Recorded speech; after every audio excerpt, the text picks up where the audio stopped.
Full length, அப்புறம் bottom உடைய full length. புரியுதா? சரி, இப்போ ஒருத்தவங்களுக்கு அளவு எடுத்துருவோமா? வாங்க முத்துலட்சுமி,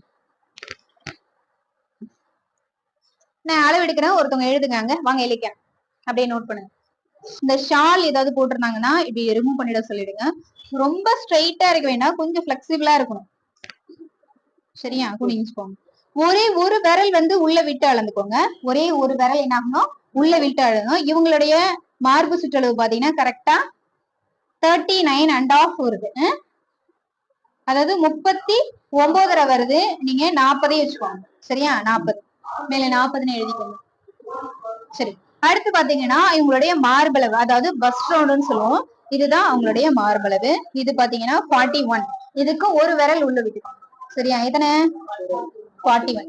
அப்படியே நீங்க டேப் சும்மா சும்மா வெளில எடுக்காதீங்க, கஸ்டமர் இரிட்டேட் ஆவாங்க. அப்படியே ஒரு இந்த போர்ஷன் நீங்க அளக்க போறீங்கன்னா இதுல இருந்து இது வரையும் அப்படியே நீங்க கை வச்சுட்டே எழுதணும். இப்ப எனக்கு ஒரு ஆள் எழுதி கொடுக்கறதுனால எனக்கு எழுதுற வேலை இல்ல, நீங்க நோட்டை பக்கத்துல வச்சுக்கிட்டே அப்படியே எழுத வேண்டியதா. சரியா? சும்மா சும்மா சும்மா டேப்பை வெளில எடுத்துட்டு அவங்களை தாவி தாவி பிடிக்க தேவையில்ல. அப்படியே நீங்க டேப்பை இறக்கிக்கலாம். இடுப்பு அளவு, இடுப்பு சுற்றளவு பாத்தீங்கன்னா 30. இடுப்பு சுற்றளவுக்கு நல்ல டைட்டா அளந்துக்கோங்க. 37. இடுப்பு சுற்றளவு எவ்வளவு?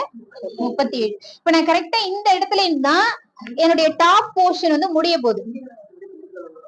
இந்த இடம், இந்த இடத்துக்கு வந்துட்டு இந்த டாப்புக்கு இங்கதான் நான் வந்துட்டு ஜாயிண்டிங் வைக்க போறேன். சரியா? ஆமா, 37. அதாவது மட்டும் போட்டுருங்க.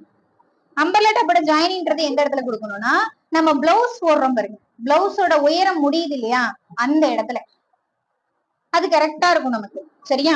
இப்போ இந்த இடம், இப்போ கரெக்டா இந்த 37 இடுப்பு சுற்றளவு 37 வருது இல்லையா, இந்த இடத்த நீங்க இந்த பாயிண்ட நீங்க மாத்தாம உங்களுடைய உயரம் அளந்துக்கணும். இவங்களுக்கு உயர், ஆமா, டாப்போட உயரம் எவ்வளவுனா 14.5 எழுதிக்கோங்க. 14.5 உயரம். போர்ஷன் நீங்க மெஷர்மெண்ட் எடுக்கிறதுக்கு எடுக்கிறீங்கன்னா அப்படியே ஒரு பார்ட் ஃபுல்லா அளந்தாச்சு. நெக்ஸ்ட் கை செக்ஷனுக்கு வந்துரும்.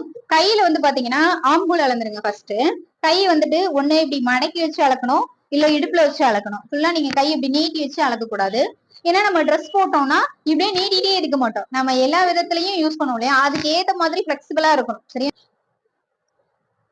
இந்த ஆம் ஹோல் ரவுண்டு, இந்த ஆம் ஹோல் ரவுண்டு தான் மிஸ்டேக் ஆயிடும். என்ன மிஸ்டேக் ஆயிடும்னா, இப்ப இவங்களோட கிளாத் பாருங்களேன், இந்த இடத்த இந்த இடத்த பாக்கணும். சரியா?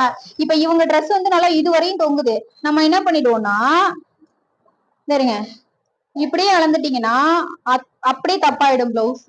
இந்த இடம் லூஸ் ஆயிடுச்சுன்னா இந்த இடம் லூஸ் ஆயிடும். நம்ம போடுற, நம்ம மெஷர்மெண்ட் எடுக்கும் போது நம்ம கிட்ட வர கஸ்டமர் போட்டிருக்கிற ட்ரெஸ்ஸையும் நம்ம கொஞ்சம் கவனிக்கணும். அவங்க என்ன ஸ்ட்ரக்சர்ல போட்டிருக்காங்கன்னு அவங்க கரெக்டா